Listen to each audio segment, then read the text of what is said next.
টয়লেটে যাওয়ার সময় এই দোয়া পড়িতে হয়। আল্লাহুম্মা ইন্নী আউযু বিকা মিনাল খুবুসি ওয়াল খাবাইস। আবার আল্লাহুম্মা ইন্নী আউযু বিকা মিনাল খুবুসি ওয়াল খাবাইস। আমরা টয়লেটে প্রবেশ করব কোন পা দিয়া? বাম পা দিয়া টয়লেটে প্রবেশ করব। কোন পা দিয়া টয়লেটে প্রবেশ করব? বাম পা দিয়া টয়লেটে প্রবেশ করব এবং জুতা পায়ে রাখবো সবাই। হ্যাঁ, যখন আমরা টয়লেটে যাব সবাই কি পায়ে দিয়ে রাখবো? জুতা স্যান্ডেল আমাদের পায়ে থাকতে হবে।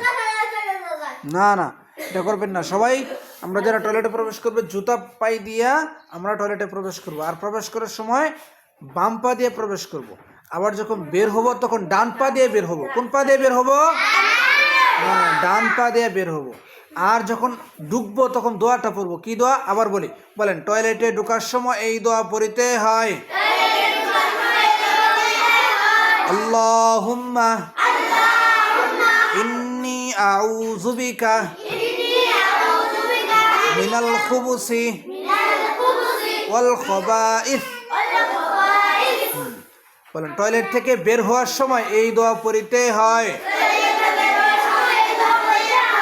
আলহামদুলিল্লাহিল্লাযী আযহাবা আন্নিল আযা ওয়া আফানি। আবার টয়লেট থেকে বের হওয়ার সময় এই দোয়া পড়িতে হয়। আলহামদুলিল্লাহিল্লাযী আযহাবা আন্নিল আযা ওয়া আফানি। কোন পা দিয়ে বের হবো? ডান পা দিয়া বের হবো। আর বের হওয়ার সময় দোয়াটা পড়বো। পারবেন না সকলেই? হ্যাঁ, আমরা এটা আগামীকাল ধরাবো। ঠিক আছে, সবাই ভালো করে শিখতে হবে। হ্যাঁ, আগামীকাল রবিবার ধরাবো। ঠিক আছে ইনশাআল্লাহ।